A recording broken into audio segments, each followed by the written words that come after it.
हरिः ओम् श्रीगुरुभ्यो नमः। हरिः ओम् భగవద్గీత సత్సంగ సభ్యులందరికీ హృదయపూర్వక నమస్కారములు అందజేసుకుంటూ ఉన్నాను. ఇప్పుడు మనం కర్మయోగం గురించి ఇప్పుడు తెలుసుకోవాల్సిన అవసరం ఉంది. ఇంకా కర్మయోగం ఎంత గొప్పది, ఈ బంధం నుంచి విడిపడేటటువంటి తత్వాన్ని భగవంతుడు మనకి బోధ చేస్తున్నాడు. కర్మ చెయ్యక తప్పదు. అటువంటి తప్పని కర్మను ఎలా చెయ్యాలి, బుద్ధియోగంతో చెయ్యి అని చెప్పాడు. యోగివిక అని చెప్తాడు ఇంకా కర్మయోగం 3వ అధ్యాయంలో చెప్పేటప్పుడు. ఇప్పుడు ఏంటంటే మనకి పరిచయం చేస్తున్నాడు అన్నిటి గురించి. ఆత్మతత్వాన్ని పరిచయం చేశాడు. నీ ధర్మం ఏంటి, నువ్వు ఏ ధర్మంలో ఉన్నావు, ఏ వర్ణంలో ఉన్నావు, నీ మానసిక స్థితి ఏమిటి అని ధర్మాలు చెప్పాడు. ఇప్పుడు కర్మ చేసి తీరాల్సిందే. ఆ కర్మని ఎలా చెయ్యాలి, ఎలా చేస్తే యోగం అవుతుంది, ఎలా చేస్తే బంధం అవుతుంది అనే దాని గురించి వివరణ ఇచ్చాడు. ఇప్పుడు అంత గొప్పదైనటువంటి కర్మని బంధ విముక్తికి ఎలాగ తోడ్పడుతుంది, యోగం ఎలా అవుతుంది, ఎంత ఉత్కృష్టమైంది ఈ యోగం అనేది ఈ శ్లోకంలో చెప్తున్నాడు భగవంతుడు. అందుకని ఆ శ్లోకం 40వ శ్లోకం మనం ప్రయత్నం చేద్దాం భగవద్ అనుగ్రహంతో. నేహాభిక్రమనాశోస్తి ప్రత్యవాయో న విద్యతే స్వల్పమప్యస్య ధర్మస్య త్రాయతే మహతో భయాత్. చూడండి, నేహాభిక్రమనాశోస్తి, ఇక్కడ ప్రారంభనాశం లేదు. ఈ యోగంలో, కర్మయోగంలో ప్రారంభించి నశించిపోయేదేమీ లేదు. ప్రత్యవాయ న విద్యతే, ప్రత్యవాయ దోషం ఉండదు. స్వల్పమప్యస్య ధర్మస్య త్రాయతే మహతో భయాత్, ఈ భయం, గొప్పదైనటువంటి ధర్మము అనే దాని భయం గురించి నువ్వు విడిపడతావు. కొంచెమైన, స్వల్పమప్యస్య, కొంచెం చేసినా సరే ధర్మకార్యం, ఈ గొప్ప భయాన్ని నుంచి విడిపడతావు, బంధం నుంచి విడిపడి స్వతంత్రుడు అవుతావు. అజ్ఞానం నుంచి రక్షింపబడి జ్ఞానంలో నిలబడిపోతావు. అటువంటి యోగాన్ని చెప్తున్నాడు భగవంతుడు. అద్భుతమైనటువంటి శ్లోకం అండి, మన అనుభవానికి బాగా దగ్గరలో ఉంటుంది. అర్జున, కర్మంలో 2 దోషాలు ఉన్నాయి. ప్రారంభించినటువంటి పని పాడైపోవచ్చు. ఏదైనా కర్మ ప్రారంభం చేస్తాము, అది ఫుల్ సక్సెస్గా బ్రహ్మాండంగా ఉంటుందని చెప్పలేం, పాడైపోవచ్చు. దీనిని ఏమంటారు అంటే అభిక్రమనాశం. అదే దోషం, అభిక్రమనాశ దోషం అంటారు. ఏదైనా ఒక కర్మ చేసి అది పాడైపోతుంది అని అనిపించినప్పుడు అభిక్రమనాశ దోషం అంటారు. అలాగే ఫలితాలు విరుద్ధంగా కూడా రావచ్చు. ఫలితం రాకుండా పోతే పోనీయండి, కానీ విరుద్ధమైనటువంటి కర్మలు వస్తాయి. ఎక్స్పైరీ డేట్ అయిపోయినటువంటి ట్యాబ్లెట్ వేసుకుంటే రోగం తగ్గలేదు సరిగదా, మళ్ళీ రియాక్షన్ వస్తుంది. అనుభవంలో తెలిసినయే కదా, వింటున్నాం కదా. అలాగా కర్మలు. ఇట్లా దీనిని ఏమంటారు అంటే ప్రత్యవాయ దోషం అంటారు. 2 పదాలు శ్లోకంలో ఉన్నాయే, అది దాని వివరణ ఇచ్చుకుందాం ప్రత్యేకంగా. ఇప్పుడు కర్మయోగంలో ఈ 2 ఉండవు అంటున్నారు. అవిక్రమనాశము ఉండదు, ప్రత్యవాయ దోషము ఉండదు. కర్మయోగం చేశావా, వీటి నుంచి బయటపడతావు. ఇప్పుడు మనం చేసే ప్రతి కర్మలో ఈ 2 దోషాలు మనకు పట్టుకుంటున్నాయి. అందుకనే వాసనలు కొత్తవి చేర్చుకొని మళ్ళీ జన్మలు తీసుకుంటున్నాం మనం. ఎటువంటి జన్మ వస్తుందో తెలియకుండా దోషాలు అంటగట్టించుకుంటున్నాం కదా. మరి యోగంతో చేస్తున్నావా నువ్వు? అట్లయితే ఏ దోషాలు ఉండవు. అటువంటి దాన్ని చెప్తున్నాడు, వివరిస్తున్నాడు. నువ్వు చేసే కర్మ ఏమిటో నీకే తెలియచేసుకో, వివరణ చేసుకో, విచారణ చేసుకో.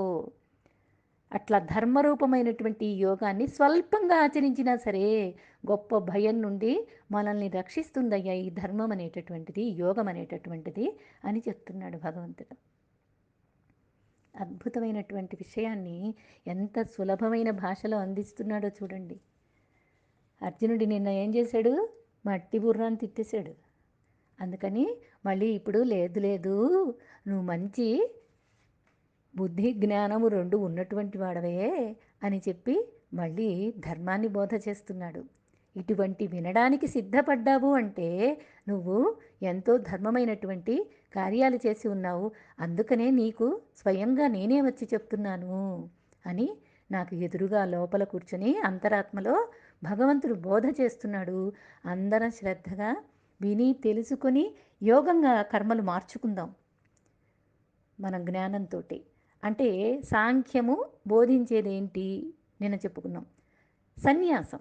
సాంఖ్యం బోధించే సన్యాసం ఎంత ఉత్కృష్టమైందో నిన్న విన్నాం. ఇప్పుడు దాని గురించి వివరణ ఇస్తున్నాడు. అందులో రెండో ఆలోచన లేదు అసలు. కాకపోతే పట్టుకున్న ప్రతి దానిని విడిచిపెట్టమంటూ ఉంటుంది ఈ సన్యాసం. ఏమి వదిలిపెట్టాలి? ఏ కర్మను పట్టుకున్న ప్రతిదాన్ని విడిచిపెట్టాలంటే ఏం వదిలిపెడుతున్నాం? దాంట్లో ఆశను వదిలిపెట్టాలి అన్నారు. వ్యాపారం, లావాదేవీలు, ఇది ఇస్తే అది ఇస్తా అనే లావాదేవీలు వదిలిపెట్టు.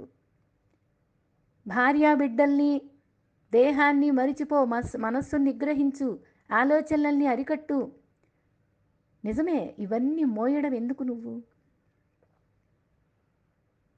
ఈ దేహభావంతో ఉంటే ఇవన్నీ ఎంత బంధమై కూర్చుంటున్నాయి. నీకు అన్ని అనుభవంలో ఉన్నాయిగా, ఏడుస్తున్నావుగా, బాధపడుతున్నావుగా, కోప్పడుతున్నావుగా.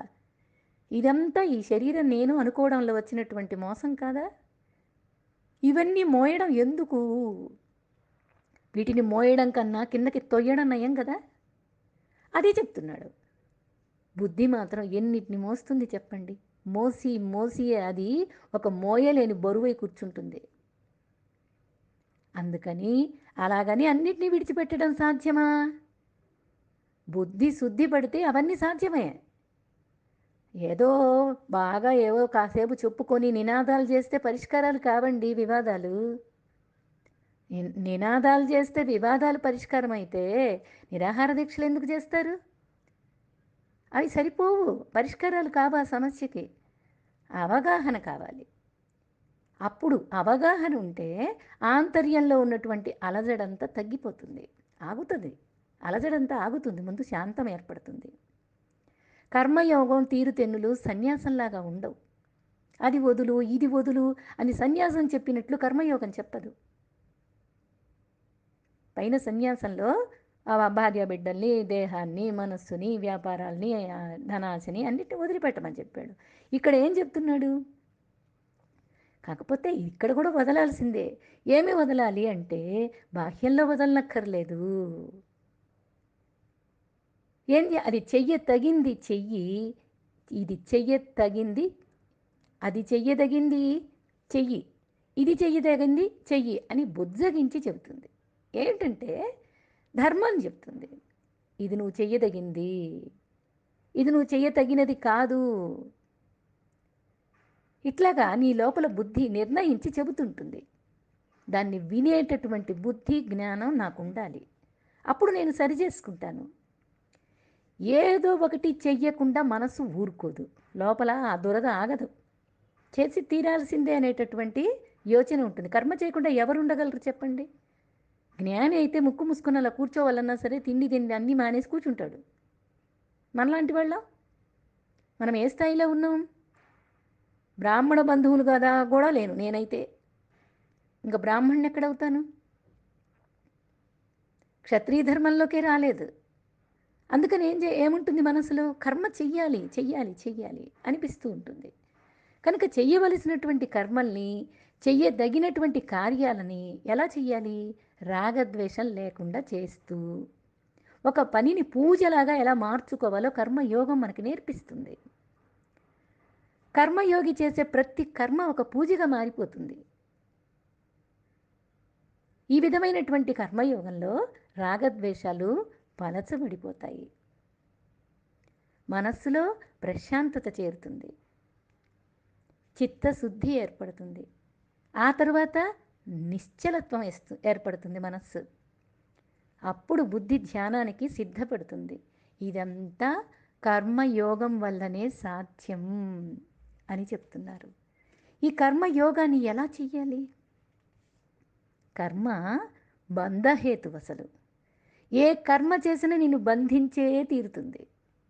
కర్మయోగము మోక్షానికి హేతువు. కర్మ బంధిస్తుంది, కర్మయోగం బంధం నుండి విడదీస్తుంది. కర్మ దోషాన్ని కలిగిస్తుంది, కర్మయోగం నిర్దోషాన్ని ఇస్తుంది. కర్మలలో నష్టం ఉంటుంది, కర్మయోగంలో అంతా లాభమే. చెప్పుకుందాం, వివరంగా చెప్పుకుందాం. నష్టం తెలియని లాభం అండి. మళ్ళీ లాభం అంటే ఉట్టి లాభం కాదు, నష్టమే లేదు అసలు. వేసే ప్రతి అడుగు మన అభివృద్ధి వైపే సాగుతుంది యోగంగా చేస్తే. ఈ విధంగా సకామ కర్మల్ని నిష్కామ కర్మలకి ఉండే భేదాన్ని భగవంతుడు ఇక్కడ మనకి వివరణగా తెలియజేస్తున్నాడు. అవిక్రమనాశోం అన్నాడు కదా. అవిక్రమనాశం అంటే ఏంటి? కర్మ దోషయుతంగా ఉంటుంది అని చెప్పుకున్నాం కదా. దోషమే, కర్మలో పూర్తిగా అజ్ఞానంతోనే కర్మ చేస్తారు. జయాపజయాల్ని సమానంగా చూసేటటువంటి గొప్ప బుద్ధి నాకెక్కడుంది? అంత లేదు. అందుకని కర్మ దోషమైపోతుంది. ఈ కర్మల్లోని దోషాలలో అవిక్రమనాశ దోషం ఒకటి. అవిక్రమం అంటే ఏంటి అసలు? ప్రారంభం అని అర్థం. నాశం అంటే లేదు అని అర్థం. విడదీసి చెప్తున్నా, జాగ్రత్తగా గమనించుకోండి. శ్లోకం చూస్తే మీకు అంతా అర్థమైపోతుంది. నాశం అంటే లేదు అని అర్థం. అంటే ఒక కర్మని ప్రారంభించినప్పుడు దానికి ఫలితం నిశ్చయంగా ఉంటుంది అనేది లేదు. ఏమో మధ్యలోనే ఆగిపోతుంది, ఫలితం వచ్చేదాకా కర్మ పూర్తి చెయ్యలేనేమో నేను అంటే, మనం ఆరంభించిన కర్మ ఫలితాన్ని ఇవ్వకుండానే మధ్యలో నశించే అవకాశం ఉంది. ఎలాగంటే వ్యవసాయం, వాణిజ్యం ఇట్లాగా చేస్తాం కదా. ఈ విషయాలన్నీ ఏంటి? లావాదేవీలు. ఈ విషయాల్లాగానే రైత పంట వేస్తాడు, అది అభిక్రమం అంటే ప్రారంభం, అంతే కదా. పొలంలో పంట పెట్టడం అంటే ఈ కర్మకి ధాన్యం ఇంటికి చేరాలి, నా ఫలితం అది, ఫలితం కోసం నేను పంట వేశాను అంటే ఏంటి? ఆ ధాన్యం సమయం వచ్చేసరికి నాకు ఫలితం కావాలి, నా ఇంటికి ధాన్యం రావాలి, ఇది నా కోరిక. అలా ఫలం చేతికి అందకుండా ప్రారంభించినటువంటి కార్యం మధ్యలో పాడైపోతే అది అవిక్రమనాశం. ఇలా జరుగుతుందా లేదా? మధ్యలో పురుగుపడ్డి ఏదో అయిపోతుంది కదా.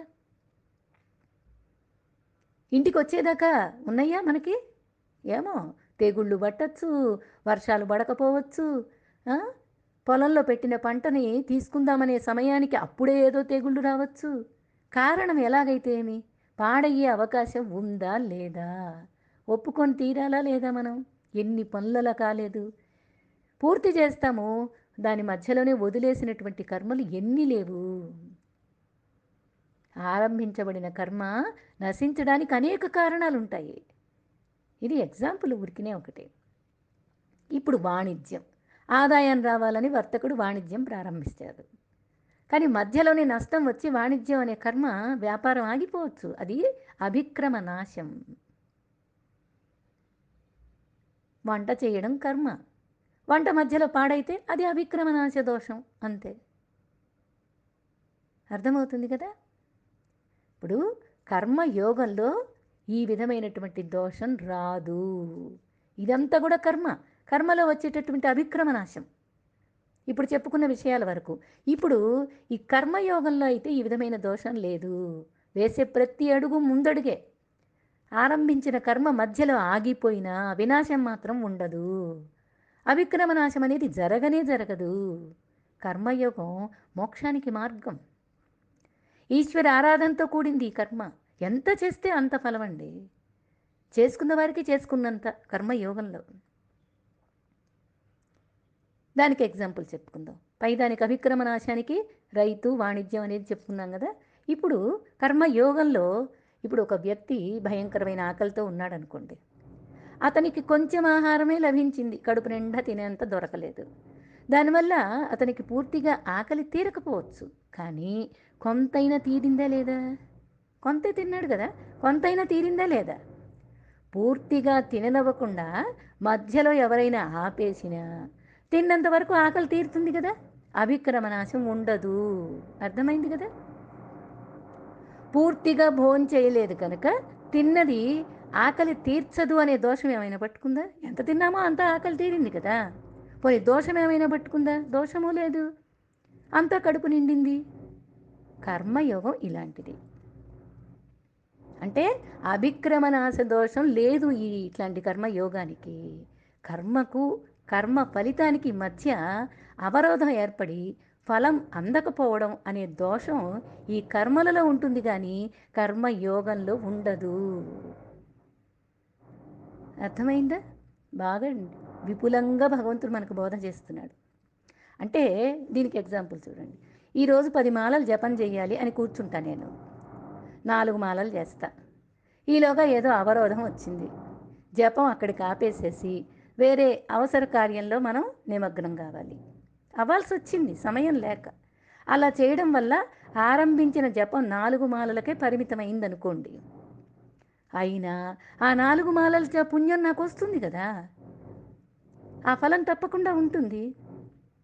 ఇది చేయనందువల్ల ఏమైనా దోషం పట్టుకుందా? దీనివల్ల ఫలితము వచ్చింది, మధ్యలో ఆగిపోయినందువల్ల దోషము లేదు. ఇది కర్మయోగం వల్ల జరిగేటటువంటిది. ఇప్పుడు గంట సేపు పూజలో అర్ధగంట కార్యక్రమం పూర్తయింది. ఈలోగా ఏదో ముఖ్యమైన ఫోన్ ఏదో వచ్చింది. లేచి వెళ్ళాను, ఫోన్లో మాట్లాడాను. ఆ తర్వాత తిరిగి మళ్ళీ పూజకి ప్రారంభం చేస్తాను. ఈ విధమైన అవరోధం మధ్యలో ఏర్పడటం వల్ల ఆ పూజా ఫలం అందకుండా పోవడం అనేది ఏమైనా ఉంటుందా? భోజనం చేస్తూ చేస్తూ వెళ్ళి ఫోన్ మాట్లాడిన తర్వాత తిరిగి వచ్చి మళ్ళీ భోజనం చేయటం లాంటిదే కదా. దానివల్ల ఏమీ నష్టం వచ్చింది మనకి? అర్థం చేసుకోండి. అలాగా ఫోను మోగి పూజకు అంతరాయం కలిగినప్పుడు మరి భక్తుడికి మధ్యలో ఈ డిస్టర్బెన్స్ ఏంటి అని అనిపిస్తుంది. సహజంగా కలతపడతాడు. ఇది ఎవరు అంటే ఆ సాధకుడి మనోస్థాయిని బట్టి ఉంటుంది. నేను దేవుడికి పూజ చేసుకుంటున్నాను అట, నిజంగా పూజ అండి చేసేది. పటాలన్నీ తుడుస్తావు, బొట్లు పెడతావు, ఏదో పసుపు కుంకుమ అక్షతలు వేస్తావు, ఏదో స్తోత్రం చదువుతావు, ఏదో చేస్తావు. ఏమి పూజ చేసావు నువ్వు? అది అతని మనోస్థాయికి బట్టి ఉంటుంది, ఆ సాధకుడి మనోస్థాయిని బట్టి ఉంటుంది. ఈ కర్మఫలానికి సంబంధించింది కాదు. కానీ ఇక్కడ మరొక సత్యాన్ని మనం అర్థం చేసుకోవాలి. సాధనలో వచ్చే అవాంతరాలను ఈ ప్రతిబంధకంగా ఏదైనా అడ్డుపడితే ప్రారంభ సాధకులు ఇలాగే అనుకుంటారు. మధ్యలో డిస్టర్బెన్స్ వచ్చింది, పాపం వస్తుంది, మళ్ళీ కూర్చొని మొదటి నుంచి చేయటం, ఆ జపమాల మళ్ళీ ఆ మధ్యలో ఆపాం కాబట్టి మళ్ళీ మొదలు పెట్టుకోవటం, ఏమో అలాగా ఆలోచిస్తారు. కానీ బుద్ధిలో కాస్త కూస్తో జ్ఞానం ఉదయించినటువంటి సాధకుడు ఏం చేస్తాడంటే కలత చెందడు. పూజా సమయంలో ఎవరైనా వచ్చి బెల్లు కొట్టినా, ఎవరైనా వచ్చి మాట్లాడించినా, ఎవరు ఏదైనా ఫోను మోగినా ఆ ఫోన్ చేసిన వాడు కూడా నా కృష్ణుడే. ఆ బెల్లు కొట్టిన వాడు కూడా కృష్ణుడు ఏదో పంపించాడు, ఎవరినో పంపించాడు, ఆ కృష్ణుడే వచ్చాడు అని బుద్ధిలో జ్ఞానం తెలిసినటువంటి వ్యక్తి ప్రశాంతంగా లేచి ఆ పనులన్నీ చేస్తాడు. అంతేగాని అదేదో అవరోధం అని భావించి ఆవేదన పడడు. ఇలాంటి పరిపక్వత కర్మయోగంలో మెల్లమెల్లగా అల్లుకుపోతుంది. అర్థమైంది కదా? ఇప్పుడు అయిపోయింది. అభిక్రమనాశ దోషం అనేది చెప్పుకున్నాం. ఇప్పుడు ప్రత్యవాయ దోషం. ప్రత్యవాయం అంటే ఏంటి? అభిక్రమనాశ దోషంలాగానే కర్మలలో మరొక దోషం ఉందండి. అదే ప్రత్యవాయ దోషం. అంటే ఏంటంటే దీనికి ఎగ్జాంపుల్, రోగంతో బాధపడేటటువంటి వ్యక్తి మందు తీసుకుంటాడు. మందు తీసుకునే మోతాదులో భేదం వచ్చినా, పథ్యంలో ఏదో పథ్యం చేయాలని చెప్తారు కదా, ఆ పథ్యంలో లోపం జరిగినా ఆ సత్ఫలితం రాకపోవడం అనేది పక్కన పెడితే దుష్ఫలితం వచ్చే అవకాశం ఎక్కువ ఉంటుంది. ఇందాక మనం మెడిసిన్ వేసుకునేది ఎక్స్పైరీ డేట్ అయిపోయిన తర్వాత వేసుకునేది ఎంత దుష్ఫలితం వస్తుంది? అట్లా అలాగే ఒక రోగానికి మందు తీసుకుంటే ఆ రోగం పోవచ్చు, తీసుకున్న ఔషధం యొక్క గుణాన్ని బట్టి మరొక కొత్త వ్యాధి కూడా ఉత్పన్నం కావచ్చు. ఏం చేస్తాం? యాంటీబయాటిక్స్ ఎక్కువ వేసేసుకొని పెయిన్ కిల్లర్స్ ఎక్కువ వేసేసుకున్నారనుకోండి, నొప్పి తట్టుకోలేకపోయామంటారు. అప్పుడేమవుతుంది? ఇంకో రోగానికి దారితీస్తుంది. వేసుకోకూడదనే విషయం తెలుసు, కానీ ఇప్పుడున్న బాధకి ఏమైతే అది అవుతుంది, వేసేసుకుంటాను. ఇప్పుడు మనకున్న అజ్ఞానం అదే కదా, ఇప్పుడు చేసే కర్మలు అయ్యే కదా మనం. దీన్నే ప్రత్యవాయ దోషం. ఇలాంటి దోషం కర్మ యోగంలో అయితే ఉండదు, ఏ కొద్దిగా కూడా లేదు. అంటే వేదోక్త కర్మకాండలు ఉన్నాయి. కొన్ని సందర్భాల్లో వేద అంటే మన సూక్తాలు అంటారు కదంటే, పురుష సూక్తం, నారాయణ సూక్తం, యజ్ఞాలు చదివేటప్పుడు కొన్ని కర్మకాండల్లో వేదోక్తంగా చెప్పవలసినటువంటి మంత్రాలు ఉంటాయి. ఆ మంత్రాల ఉచ్చారణ దోషం లేకుండా ఉండాలి. అందుకే అందరు చదవరు. లలితా సహస్రనామ స్తోత్రమే అబ్బా ఎంత తప్పులు చదువుతారు, ఎన్ని దోషాలు ఉంటాయి అందులో. ఏమీ తెలియకుండా అలా కొట్టేసుకుంటూ వెళ్ళిపోతూ ఉంటారు. ఆ ఉచ్చారణ దోషం వల్ల, అంటే మామూలు వాళ్ళకి ఇది లలితా సహస్రనామం చదివితే దోషం అండి, తప్పులు చదువుతున్నామా మేము అని అనుకుంటారేమో. అలా కాదు, వేదోక్తంగా చేసేటటువంటి కర్మకాండలు అట్లాంటి వాటి వల్ల ఉచ్చారణ దోషం వల్ల విరుద్ధ ఫలితాలు వచ్చే అవకాశం ఉంటుంది. అంటే అవిధి ప్రకారం విధిగా చెయ్యట్లేదు, చెయ్యవలసిన విధానంగా చెయ్యట్లేదు, అవిధిపూర్వకంగా చేస్తున్నారు వాళ్ళు. అంటే ఎగ్జాంపుల్, త్వష్ట ప్రజాపతి నిర్వహించినటువంటి యజ్ఞంలో ఇంద్రుణ్ణి వధించి కుమారుడు కావాలి అని సంకల్పం చేస్తాడు. ఇంద్రుణ్ణి చంపేయాలి అనేటటువంటి సంకల్పం చేసి యజ్ఞం చేస్తాడు. అయితే ఆ చెప్పే మంత్రం వల్ల స్వర దోషం పట్టుకుంది. ఆ స్వర దోషం వల్ల ఇంద్రుడి చేత వధింపబడే బిడ్డడు పుట్టాలి అనే భావం కలిగింది అక్కడ. అందుకనే చక్కగా చదవాలి, మంత్రోచ్చారణ చక్కగా ఉండాలి. అలాగే జరిగింది కూడా. నహుషుడు కొండ చిలువగా మారడం కూడా మనకు తెలుసు కదా, మంత్రదోషం వల్లనే ఇదంతా. ఇవన్నీ ప్రత్యవాయ దోషాలు. ఏం లేవు, ఒక బ్రాహ్మడు మంత్రం చదువుతూ ఉంటాడు. ఏం మంత్రం అది అని అంటే, అదేదో మంత్రం చదువుతున్నాడు. అటుపక్కగా వెళ్తున్నటువంటి ఒక సన్యాసి, ఏమయ్యా నీ భార్య బతికే ఉందా అని అడిగాడు. లేదండి, ముగ్గురు భార్యలు పోయారండి. ఒకళ్ళు పోయారు, మళ్ళీ ఇంకోళ్ళు పెళ్లి చేసుకున్నాను, అట్లా ముగ్గురు చచ్చిపోయారు. ఇప్పుడు నేను మళ్ళీ పెళ్లి చేసుకోవడానికి సిద్ధంగా ఉన్నా, నాకు భార్య, మూడో భార్య కూడా చనిపోయింది అంటాడు. నువ్వు మళ్ళీ చేసుకున్న అట్టాగే పోతారయ్యా అని చెప్పాడు ఆ సన్యాసి. అదేంటి స్వామి అలాగా, అలా దీవెనివ్వండి నాకు మంచిగా ఉండాలని, మీరు ఎట్లా అంటే ఎట్లాగా అని ఆ బ్రాహ్మడు ప్రాధేయపడితే ఆ సన్యాసి చెప్పాడు, భార్య బిభ్యతి అని చదవాలి నీ మంత్రంలో. నువ్వు, నేను దాదాపు 4 రోజుల నుంచి ఇటువైపు వెళ్తున్నాను, భార్యానశ్యతి అని చదువుతున్నావు. బిభ్యతి అంటే ఏంటి? భార్య దినదినాభివృద్ధి కావాలి అని చెప్పటం. నువ్వు భార్య నశ్యతి అని చదువుతున్నావు. నువ్వు చదివేటటువంటి స్తోత్రంలో అలా వస్తుంది, అది తప్పు చదువుతున్నావు. భార్య నశ్యతి అంటే భార్యలు నశించిపోవాలి అని. నీ వాక్కే నీకు సరే అంటుంది, అది మంత్రోచ్చారణ, తదహాస్తు. అందుకనే తప్పులు చదవకూడదు అని చెప్తున్నారు. అది ప్రత్యవాయ దోషం. కర్మ చేశామంటే ఇట్లాంటి దోషాలన్నీ వచ్చి పడతాయి. అవన్నీ వాసనలుగా నువ్వే తీసుకుంటావు, మళ్ళీ తీసుకొని మళ్ళీ జన్మలెక్కుతావు. కర్మయోగంలో అయితే ప్రత్యవాయ దోషం లేదు, ఏం లేదు. నువ్వు ఓం నమో భగవతే వాసుదేవాయ అని సంకీర్తన చేస్తున్నావు అనుకో, ఓం నమో భగవతే వాసుదేవా అనేసరికి హఠాత్తుగా తుమ్ము వచ్చి ఆపేశావు. ఏదో మధ్యలోనే తుమ్ము వచ్చిందో దగ్గు వచ్చిందో మొత్తానికి ఆ మంత్రం ఆగిపోయింది అనుకోండి, దానివల్ల ఏమైనా నష్టం వస్తుందా? నువ్వు విడిచిపెట్టిన ఆ యకారాన్ని కృష్ణుడు అందుకుంటాడు. ఎందుకంటే నీకు ఏ మనస్సులో ఏ భావన లేదు, ఒక యోగంగా చేస్తున్నావు. దానివల్ల నీకు ఏమీ నష్టం రాదు. కర్మయోగంలో ఇటువంటి ప్లస్ పాయింట్స్ ఎక్కువ ఉన్నాయండి. తరువాత మంత్రానికి ఫలం సిద్ధం చేస్తుంటాడు భగవంతుడు. నువ్వు చేసిన ఆ తప్పిదాన్ని కూడా వాడు సరే అంటాడు, నీ లోపల ఉన్నవాడు. ఇదంతా కర్మయోగ వైభవం. ఈ లాభము నష్టంలో, సుఖము దుఃఖంలో సమబుద్ధి కలిగి ఉండాలి అంటే ఫలితాన్ని ఎలా తీసుకోవాలి? ఈశ్వర ప్రసాదంగా స్వీకరించాలి. కర్మయోగంలో అభిక్రమనాశ దోషం ఉండదు, విధి ఉల్లంఘన వల్ల ఏర్పడేటటువంటి ప్రత్యవాయ దోషము ఉండదు. అర్థమవుతుంది కదా? దోషంగా లేనటువంటి కర్మయోగంలో దోషం అనేది లేదు. అటువంటి కర్మయోగం ఎంత చేసుకుంటే అంత ఫలితం. ఆ కర్మయోగి ఆచరించేటటువంటి కర్మల్లో ఈశ్వరుడే ఉన్నాడు.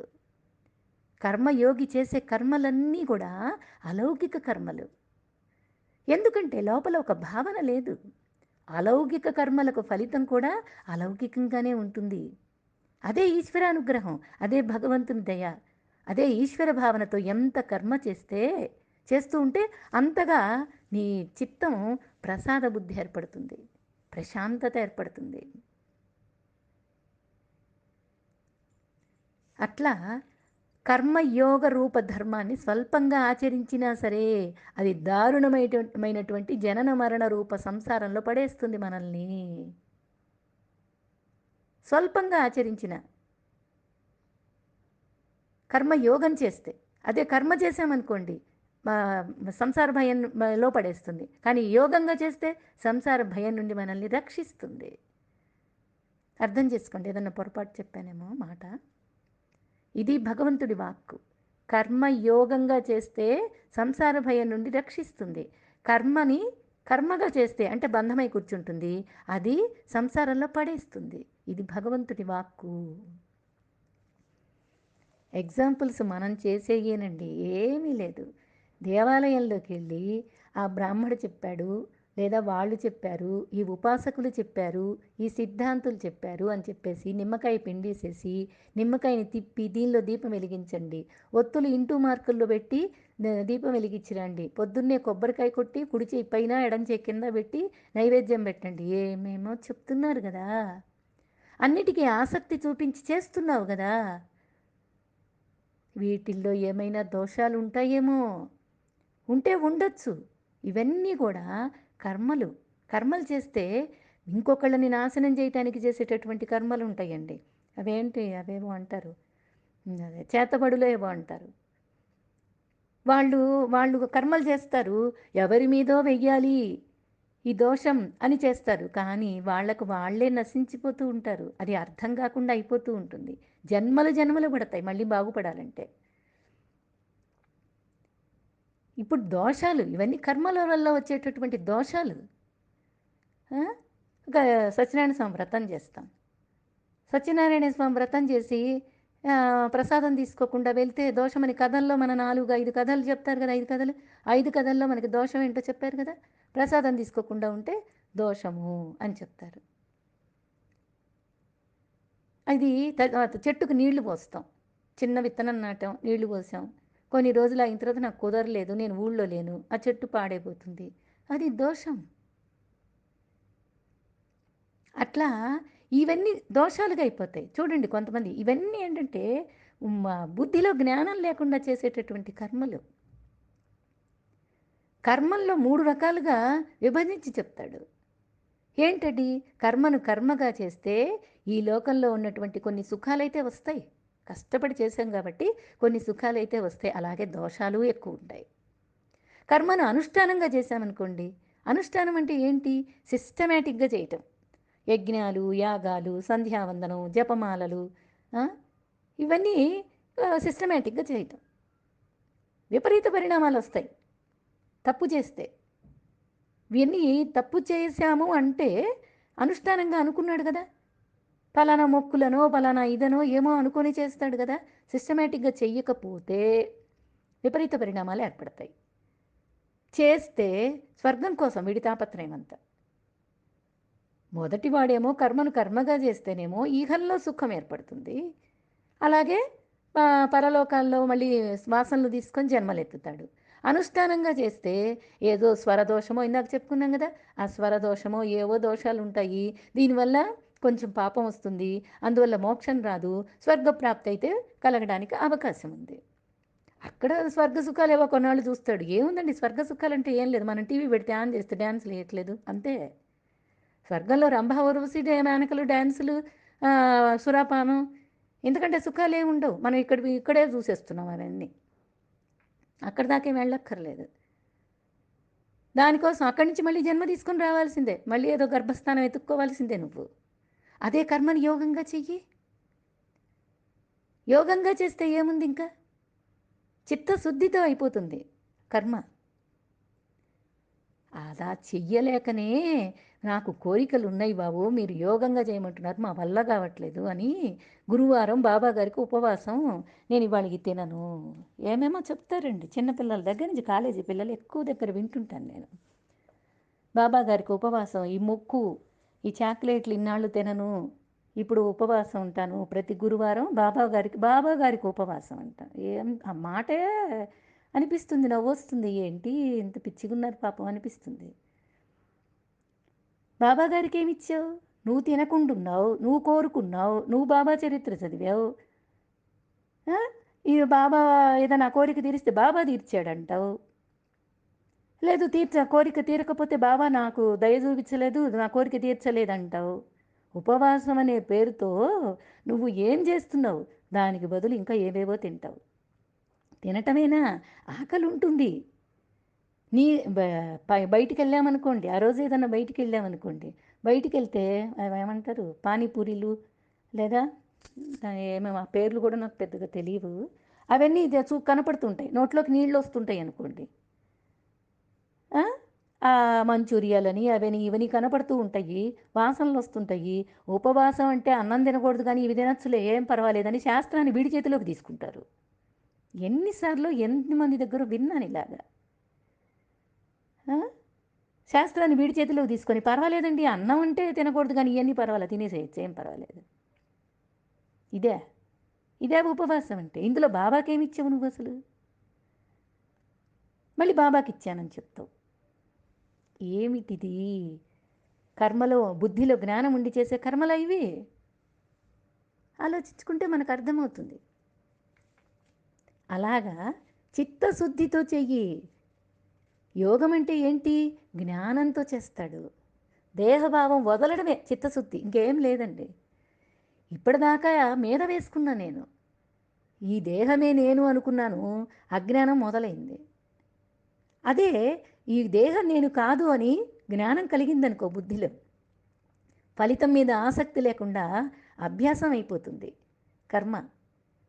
అదే వైరాగ్యానికి దారితీస్తుంది. అభ్యాసం అయ్యి వైరాగ్యానికి దారితీసి వైరాగ్యంతో కర్మ యోగంగా మారిపోతుంది. జీవన విధానమే మారిపోతుంది. ఒక్కసారి అనుకోండి, ఒక్క క్షణం అనుకున్నా సరే. ఇప్పుడు దీనివల్ల నీకు ఆ నష్టం ఏముంది? ఇవాళే క్లాస్ ఈ ఒక్క క్లాసే విన్నారనుకోండి ఎవరన్నా వచ్చి, ఈ ఒక్క క్లాసే విన్నారనుకోండి వాడికి ఏం అర్థమవుతుంది? ఆ అర్థం కాకపోయినా ఏమన్నా నష్టం ఉందా? ఈ కొంచెమైనా సరే వాడు బుద్ధిలో నాటుకుంటాడా లేదా? దోషం ఏమైనా పట్టుకుందా? గొప్ప భయం నుంచి బయటపడతావని కూడా చెప్తున్నాడు. నువ్వేం చేశావంటే ఇప్పటిదాకా అజ్ఞానంతో కలిపేశావు. శరీరమే నేననుకొని తాదాత్మ్యం చెంది నేను చెప్పుకున్నాను కదా పేరుతోటి ఎంత తాదాత్మ్యం చెందించిందో తల్లి. ఈ మాయ ప్రకృతి ఇదంతా కూడా మనకి తీసుకొచ్చి మాయలో పడేసేసుకున్నాం. దీన్ని వేరు చేయడం ఇప్పుడు నువ్వు చేయాల్సిన పని. వేరు చేయాలంటే ఎలాగా? ఎలాగ చేస్తావు అంటే ఇప్పటిదాకా చెప్పింది అదే కదా. దాన్ని ఆచరణ చేసుకో. కర్మయోగి సాధనా దశలోనే మరణించాడు అనుకుందాం. ఇప్పుడు మనం సాధన చేసుకుంటున్నాం అనుకోండి. అనుకుందాం సాధన చేస్తున్నామని అందరం అదే స్థితిలో ఉన్నారు అనుకుంటున్నా. పోనీ ఎవరు ఎంతవరకు చేస్తున్నారో అంతవరకు చేసుకుంటారు. సాధన చేస్తూ చేస్తూ మరణించా నేనే చచ్చిపోయాను అనుకోండి. జ్ఞాని దశ రాలే ఇంకా. అయితే తెలుసు, విషయం బాగా తెలుసు. తెలిసినప్పుడు ఒక్క క్షణమైనా ఎప్పుడో ఒకప్పుడు ఇది దేహం నేను కాదు నేను ఆత్మను అని అనుకోకుండా ఉంటానా? మొత్తం జీవనం పర్యంతం అదే స్థాయిలో లేకపోయినా ధ్యానంలోనో ఏదో ఒక క్షణంలోనో ఏదో ఒక కర్మలోనో ఆ ఆలోచనకి మధ్యలోనో ఎప్పుడో ఒకసారి నాకు ఈ భావన రాకుండా ఉండదండి. నా అనుభవమే నాకు చెప్తుంది కదా. అప్పుడు ఈ కర్మయోగంలో అవిక్రమనాశ దోషము ప్రత్యవాయ దోషము లేవు కదా. ఏమన్నా ఉందా? అక్కడంటే అన్ని కర్మలు చేస్తూ మధ్యలో ఆపేస్తే ఆ దోషాలన్నీ పట్టుకున్నాయి నాకు. మామూలు కర్మ చేశాను కాబట్టి కర్మయోగంగా చేశాను. ఇలాగ నేను భావన చేశాను. అప్పుడు మరణ సమయంలో ఏంటి? మరణ సమయంలో కూడా భగవంతుడు ఈశ్వర భావాన్నే కలిగిస్తాడు. కాబట్టి మరణానంతరం కూడా ఈశ్వర భక్తికి అవకాశం ఉండే ప్రదేశంలో జన్మిస్తాను. అటువంటి గర్భస్థానం భగవంతుడు నాకు ఇస్తాడు. నాలో ఉన్న భగవంతుడే నా బుద్ధిలో ఈ ప్రేరణ కలిగిస్తాడు. అరే బాబు చచ్చేటప్పుడు ఇప్పటిదాకా నువ్వు నన్ను తలుచుకుంటూ ఉన్నావురా, విషయాలన్నీ మానేశావు, కర్మని యోగంతో చేశావు, ఏ దోషము లేదు నీ కర్మకి, నువ్వు ఇప్పుడు మర్చిపోయావు, కఫపాత పిత్తాలు అడ్డుపడి మర్చిపోయావని భగవంతుడు నా లోపల బుద్ధికి నాకే అందిస్తాడు. ఈ దేహం నువ్వు కాదనే విషయాన్ని గుర్తు చేసుకో అని గుర్తింపజేస్తాడు. అటువంటి గర్భస్థానాన్ని మళ్ళీ నాకు ఇస్తాడు. అందుకనే తర్వాత చెప్తాడండి, గడిచిన జన్మలో విడిచినటువంటి యోగాన్ని మళ్ళీ తిరిగి చేపడతావు నువ్వు. అటువంటి స్థానాన్ని ఇస్తాను. సాధనను కొనసాగించి మళ్ళీ తరించిపోతావు అని ఆదేశం ఇస్తున్నాడు. అందుకే కర్మ యోగం కళ్యాణప్రదం అన్నాడు భగవంతుడు. 6వ అధ్యాయంలో చెప్తాడండి, అద్భుతంగా చెప్తాడు. ఎటువంటి శ్రీమంతుల ఇళ్లల్లో పుడతావు, వేదవ వేదవచనాలు చదివేటటువంటి ఇళ్లల్లో పుడతావు, అటువంటి గర్భస్థానాన్ని నీకు ఇస్తాను అని చెప్తాడు. నువ్వు మధ్యలో ఆపేసినందువల్ల వచ్చేటటువంటి ఫలితం ఇది, కళ్యాణప్రదం. అటువంటి కర్మను ఆచరించేటటువంటి వాళ్ళు ఎన్నడు దుర్గతి పొందరు అర్జున అని గీతాచార్యుడు అద్భుతంగా జ్ఞానాన్ని ఇక్కడ మనకి బోధ చేశాడు. గొప్ప భయం నుంచి దాటిపోతున్నాను అనే భావంతో యోగాన్ని అభ్యాసం చేసి ఆచరణ చేద్దామా మరి? హరి ఓం. శ్రీ గురుభ్యో నమః. హరి ఓం.